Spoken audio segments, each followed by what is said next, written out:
Hey, everybody, welcome back to the Chaplaincy on the Go podcast. I'm your host, Josh Zorhoff, and I'm a teaching pastor and a therapist in the West Michigan area. And this podcast is brought to you by the Fearless Family of Churches and my good friends at Care Portal. Care Portal is a technology platform that helps to serve individuals in local areas as they navigate the realities of the potential of the foster care system. If a family is in need, Care Portal helps to provide a connection to a local church that can fill the need that the family has before they run into the risk of entering into the foster care system. It's a great organization. We're so thankful for their partnership. I'm excited to continue our conversation today on marriage with my friend, Dave McGovern. Dave is a therapist as well in the West Michigan area. And Dave, welcome back to the podcast. I'm excited to be here and continue our conversation on healthy marriages. It's good to be here. So we are going to now enter into a conversation on conflict and how conflict works through marriage. And so conflict is a part of every marriage. Any relationship is going to have some sort of conflict in it. And one of the things that we want to talk about is the reality that conflict exists not only in every relationship, but it's actually critical to understanding how conflict works. Conflict does not resolve itself. If you've been following along on this podcast, we had a whole podcast episode designated to how conflict works. And so I'm going to encourage you to go back and listen to that. It was a few episodes in the past, but we're going to lean into specifically conflict in marriage. And Dave, I'm going to let you talk a little bit about why conflict moves us into critical areas when it comes to neuroscience and our relationships. Yeah, Josh, and what we've already unpacked a little bit with communication, we find that in a lot of our disagreements in communication with our spouse, that one or both of us is getting triggered to go down into our downstairs brain, which we've talked about. And if one or both of us are operating out of our downstairs brain, our stress response, it makes it very difficult to find any resolution. We are thinking, how can I win? How can I be right? And that's not always a helpful solution for two people when one or both of them are thinking that. Well, I think that's important to realize, because if we are in conflict and our mindset is, I have to win or I have to be right, that immediately puts us in a place where the other person has to lose and they have to be wrong. And I love the language that we find in Chris Corsi's book, The Joy Switch, where he says, essentially, when we're in that downstairs part of our brain, we're in enemy mode. We're not in relational mode. We're not focused on caring. We're not focused on connection. We're not focused on compassion or curiosity. We are focused on winning. And then we are going to lose in the relationship, even if we win the argument. Correct. And it's really important to start to recognize with your spouse when one or both of you are operating in downstairs limbic system, because you don't want to view your spouse as an enemy, in enemy mode.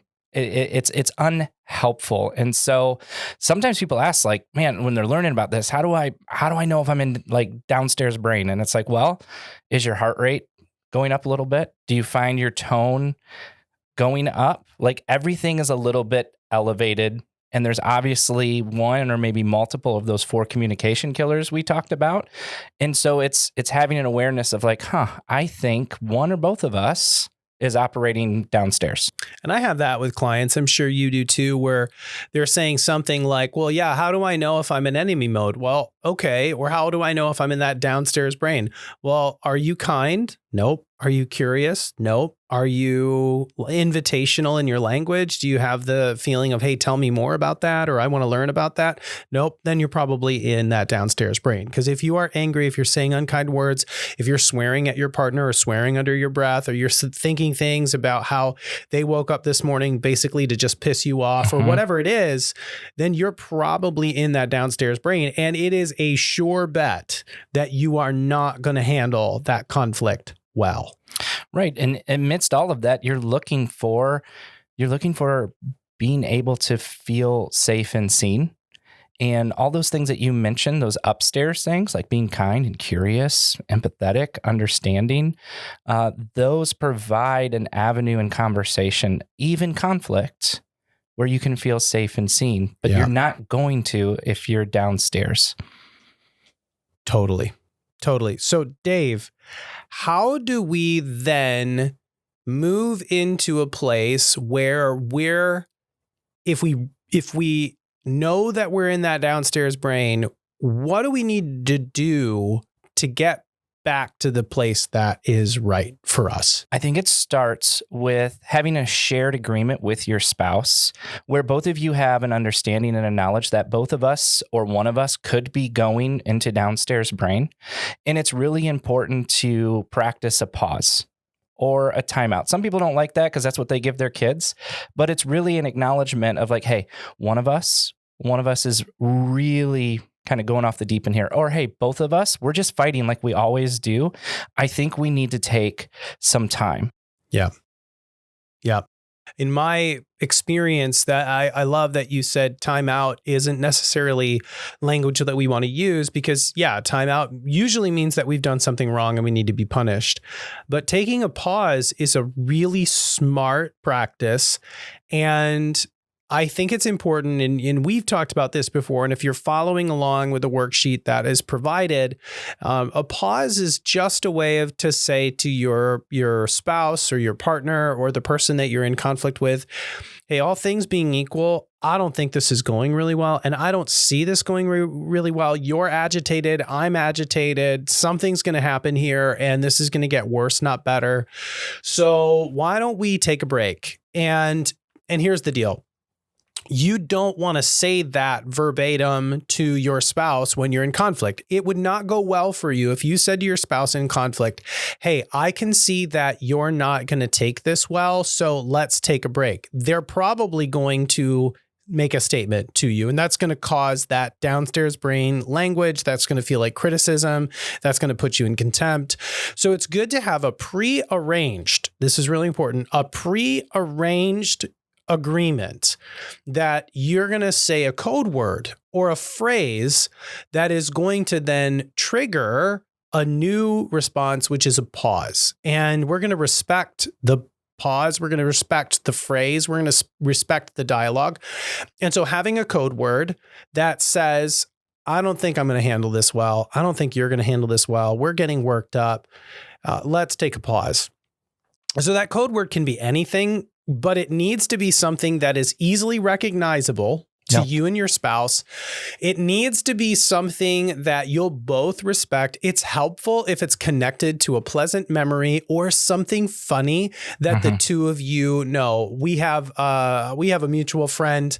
They, in their marriage, they use the word Oklahoma, which is, Dave, you can tell us where that's from. That's a Ted Lasso reference. That's a Ted Lasso reference. They were talking about marriage therapy and their safe word was Oklahoma. And so for them, it's just, they love watching the show together, and Oklahoma is the word that they use. I had a couple use high stick once because they both love hockey, or I have one couple that used strawberry pie. Of all things. I don't know why. I don't need to know why, turns out, because it's their code word, not mine.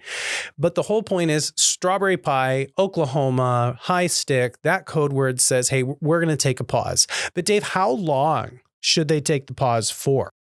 Yeah, I think it's really important to understand what's going on, what's necessary to talk through in that given day or where the couple is at.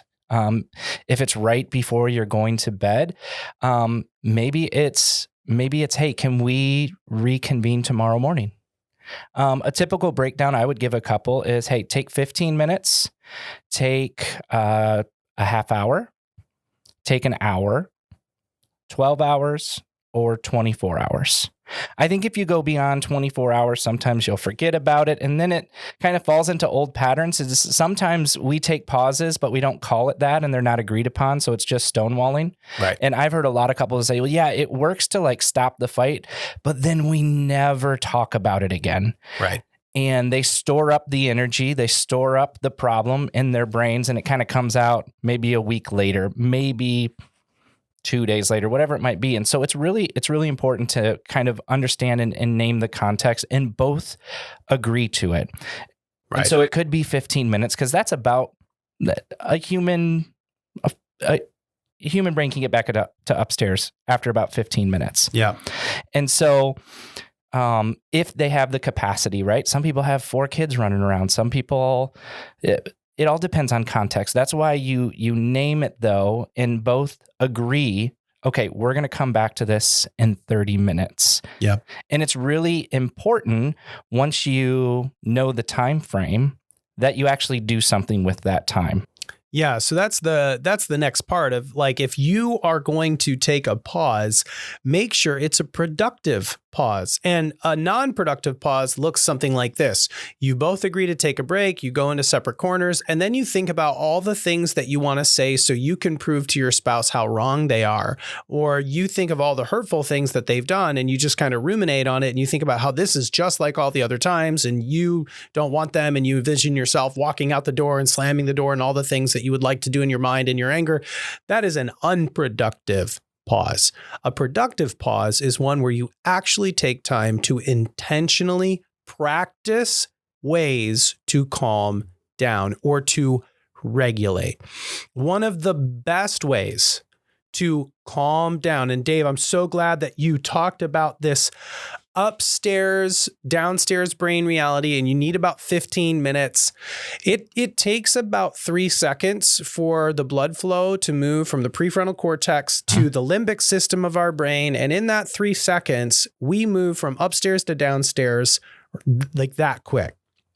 And it takes over 30 times longer to get back into that upstairs mode, which means we actually need that minute and a half, 2 minutes of deep breathing to move the blood flow back from the back of our brains to the front of our brains, or from the downstairs to the upstairs. And it can be anywhere from 30 to 90 times longer, depending on how bad it was, how triggered we are, how crazy it is at home, how noisy it is. And so if you have like, hey, we're going to come back to this after we put the kids down, and that's 45 minutes from now. Well, the things that you do with the kids, then that really matters. Like, are you going to be calm? Are you going to do some reading and prayer? Like, when they fall asleep, are you going to take 5 minutes to just breathe and like calm yourself? Because you need to have a practice, and one is deep breathing for sure. That is a super good practice. But Dave, what are a couple other practices? Yeah, I think if you can engage deep breathing, I think it's also really helpful to incorporate prayer.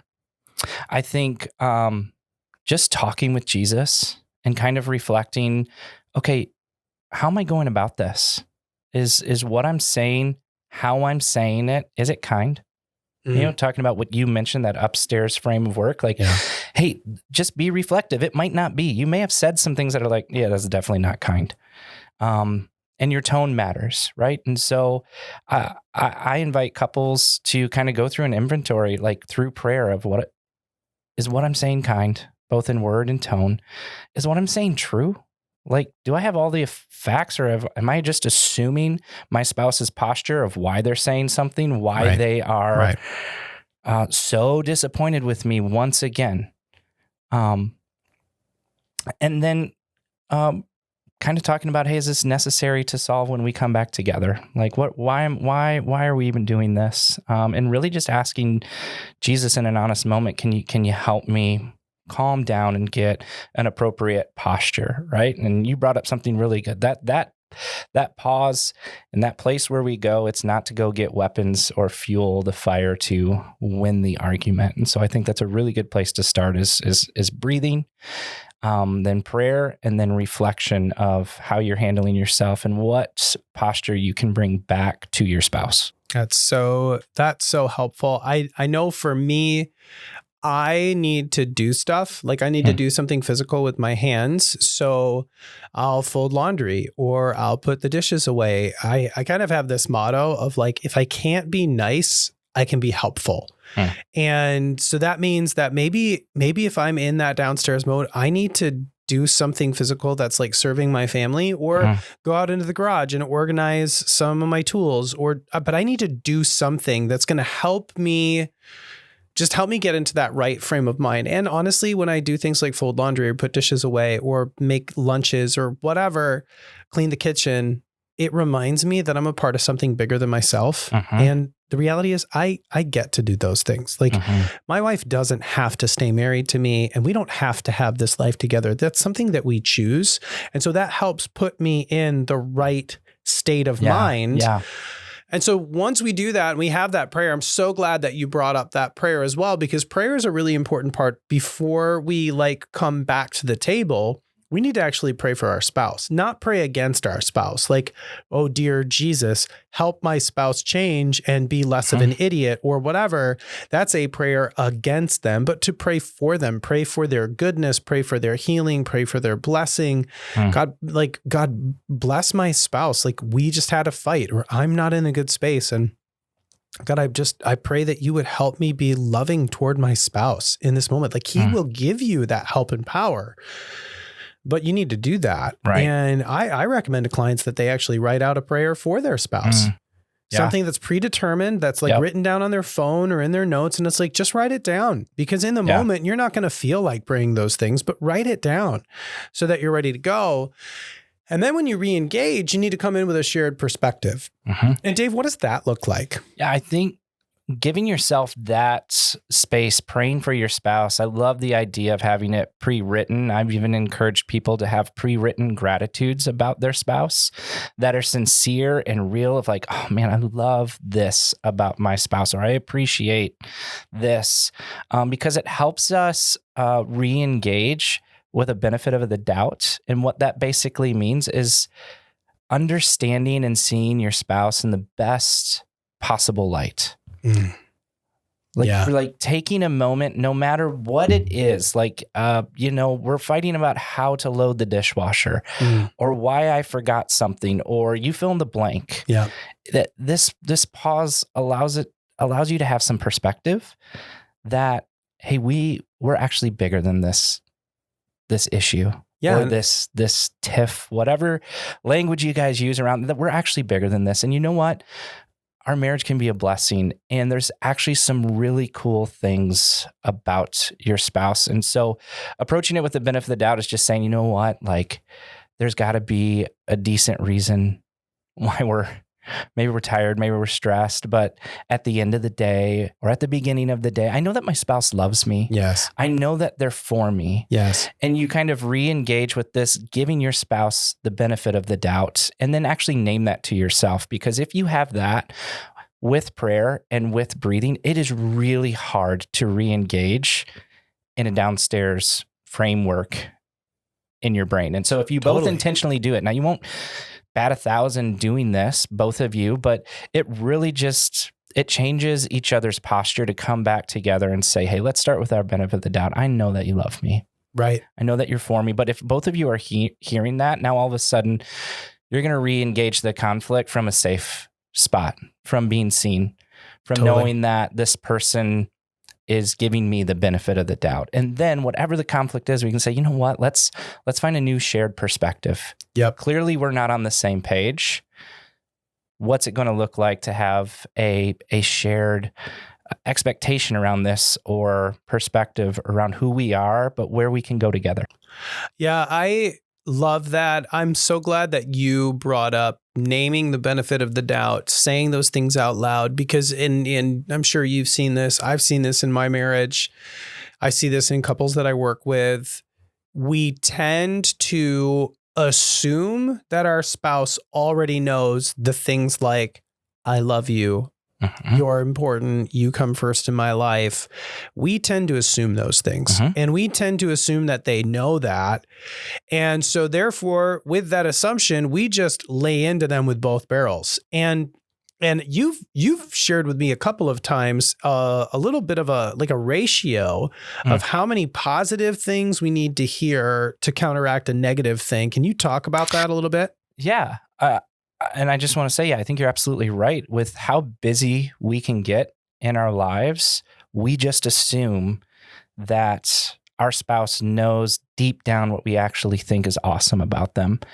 And we actually need to hear it a lot as humans. There was a Harvard study about 10, 15 years ago that found that for every one negative thought or criticism we received, it took 5 gratitudes, appreciations, to outweigh what that one negative criticism did as far as forming a neural pathway. Wow.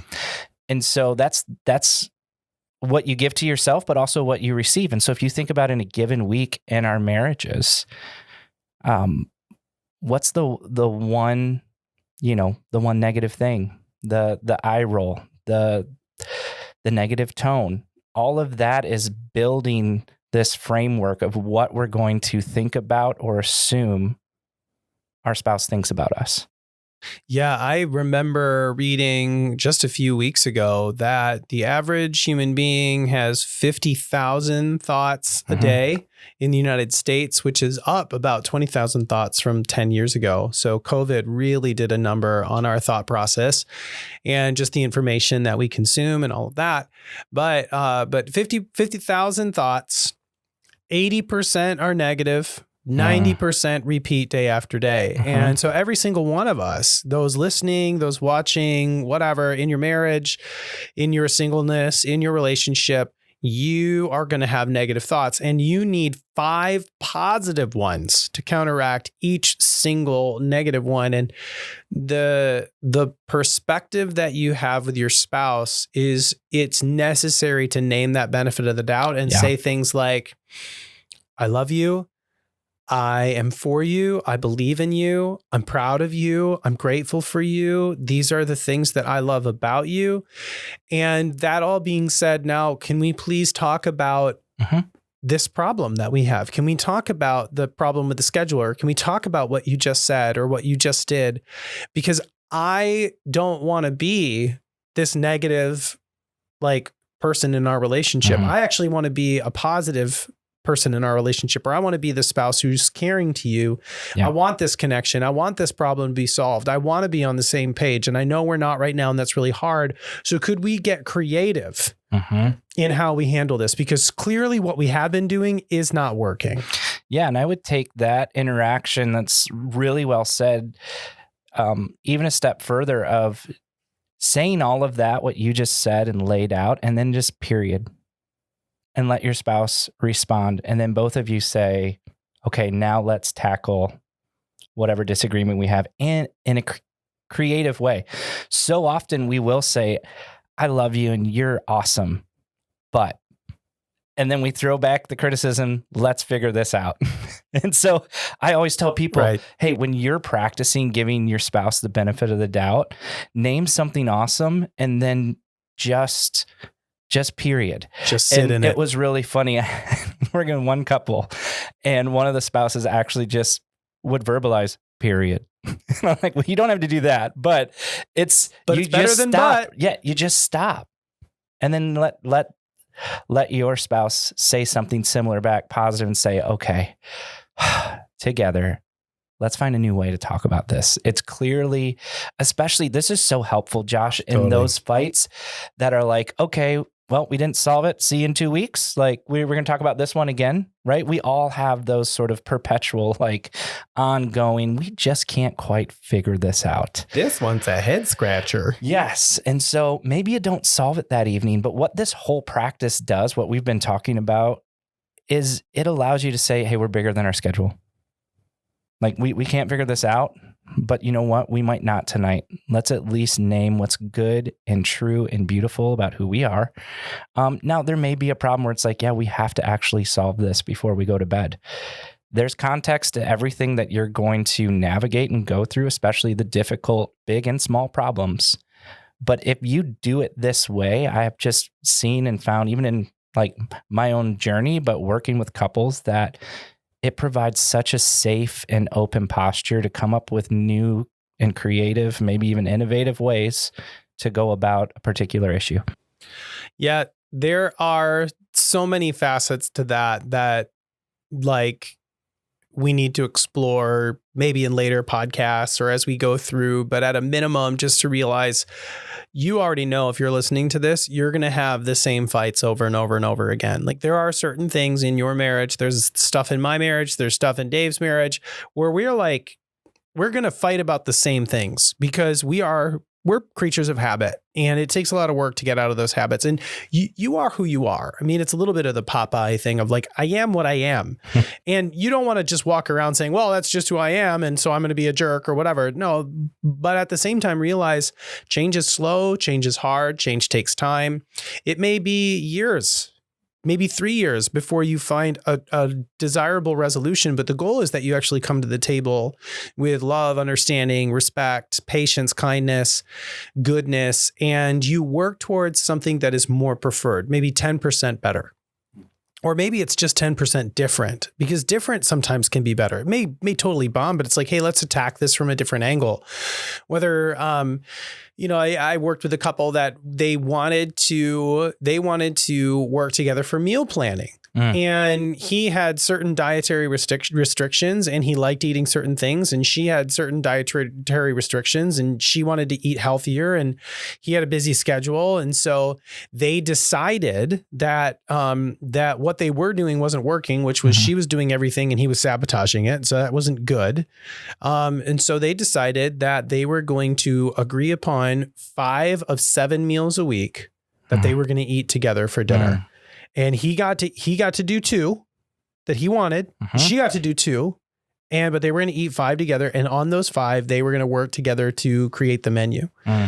And so that was a creative solution, but they couldn't get there until they both said, hey, you know what? I love you. You love me. I know you want to be healthy. I really don't care that much about it, but I care about you, and I care about what's important to you. So we're going to work toward this. Yeah. And that was really important for them. Yeah. And if you apply this along with being able to say the things that hurt when you're not on the same page with the meal plan, what we talked about in the first couple episodes of this, right? It expedites the process, because you may find a different way to meal plan, but if you haven't been able to say or be seen and understood that, hey, I feel really devalued when we're doing different things for dinner. Right.